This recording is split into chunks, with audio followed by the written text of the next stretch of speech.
Monday Night Poker. Let's talk about it. You know it's a slow night when you don't even get a hand in the first couple levels. We got the blinds at 25.50 right now, and we've already got an all-in between Jeremy and Brent. So that's how this night's gonna go.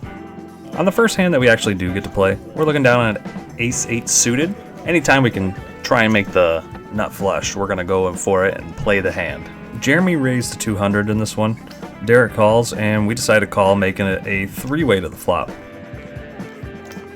The flop comes 3 deuce 4. We've got 2 diamonds on board. Unfortunately, all we have right now is just the wheel draw and 2 overs. It ends up checking around, and we get to see a free turn, which comes the 10 of spades. Jeremy checks on this one. Derek decides to actually put some chips in. He bets a weird number, being 255. We're not going to go anywhere just yet. Like I said, we still have the ace being an over, and we've got the wheel draw. So we'll call, and Jeremy's going to fold, getting out of here on this one.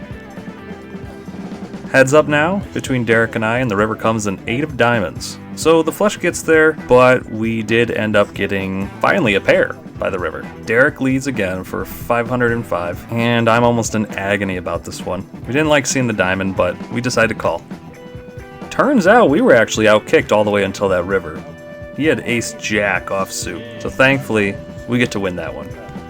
This time we're in big blind with 9 kings suited, and Striker Bright decides to raise it to 275. The small blind folds, and our hand's pretty darn defendable, so we're going to go ahead and call this one.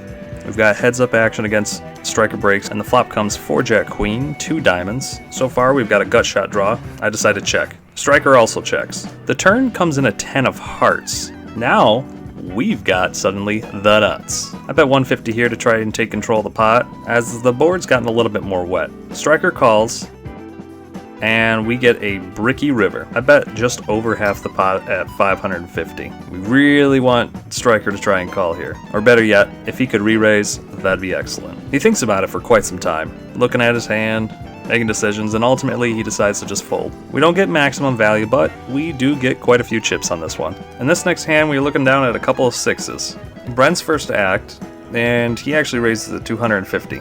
Get a few folds around, comes back to us, and we're not going anywhere with the pocket pair just yet. We decide to make the call, and to make the pot even juicier, small blind calls, and the big blind calls as well, giving us a 4-way to the flop. We smash the flop when we get 6-8 jack. We've now got a set. The only thing we have to worry about at this point is a straight or flush draw. It surprisingly checks around, and we want to start building this pot, so we're going to bet 350 into this. Both the blinds fold, and that's just Brent now. Shockingly, Brent decides this is not enough. After looking down at his hand, he decides to jam all in. What'd you say? I call. Oh boy. Turns out we're up against the nut flush draw. We're in good standing to get a huge amount of chips here. We've got 2 cards to come, and the turn gives him the flush. We're not dead yet, as we need to just pair one of the cards on the board.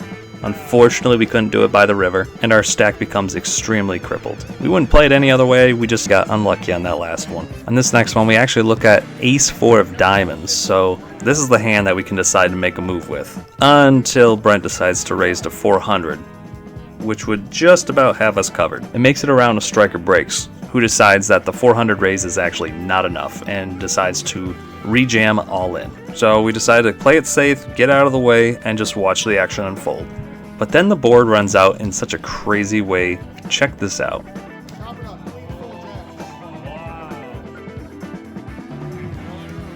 We're looking for a moment to either buy back or to at least double up, and we look down at Jack Queen suited. 40% of a royal flush is good enough for me to shove all in.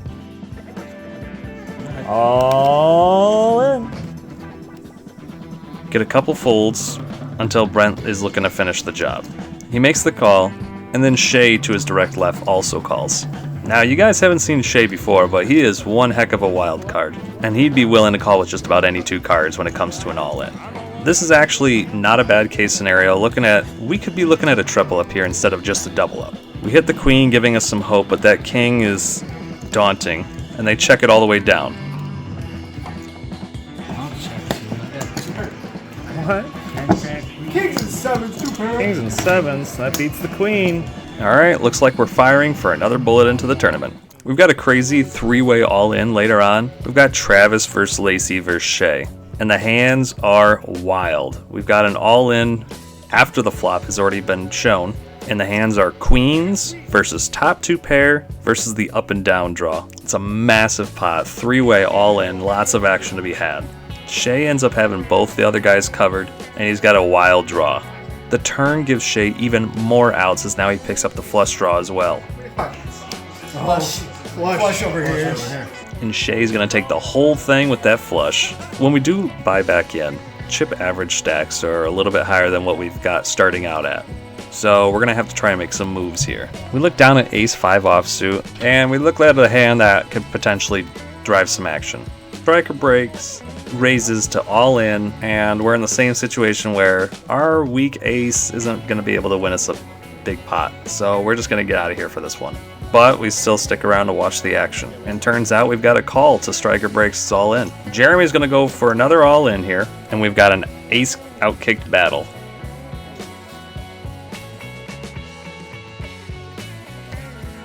On this next hand, we're looking at a couple of red fours, and we're gonna try and make a little bit of move here. We're gonna raise to 450, which is just about 2.5 times the blinds. Unfortunately, Travis on our direct left decides to re-raise all in. It folds back around, and with just fours, we can't really call, so we'll have to just fold this one. The night has not been running well for us. As you can tell, we are running out of options here. Next hand, we're looking at a beautiful king, queen of diamonds. Once again, we hit 40% of a royal flush pre-flop, and we're gonna make the same move here where we raise to 450. It folds around to Shay, who decides to call, and folds around again to striker breaks, who, once again, jams for all in. We re-jam over top for not much more. Shay gives a fuck it call with his 9-10 offsuit. Striker has ace queen, having us out kicked. And the board runs out to where we're not completely knocked out. We actually get to beat Shay's 9-10 offsuit. We barely scrape by with just 500 left in chips. We're down to just one move left. Following shortly after that last all-in, we are in the big blind for almost half of our stack. We look down at Queen Jack offsuit, and with 2 face cards and 300 chips behind, we have to do it. We shove all in and get a call from our father-in-law Lacey, as well as Brent. It checks all the way down. The queen was giving us a little bit of hope, but with 2 overs, we realize that's not going to be much. And Brent takes it away, knocks us out a second time with his king, thus concluding the game. Unfortunately, we couldn't take that one, and I don't even really need to post scores just yet. We ended up buying in twice. We lose money, and we actually lose the point that we initially bought in for because we rebought. So it was a stagnant night. Looking back at the hands, I just didn't see how I could play it any other way, and we just really got unlucky, and it pretty much all stemmed from the beginning with the set of 6s. Just gonna have to pick myself back up and look forward to the next match. And as always, enjoy your stay.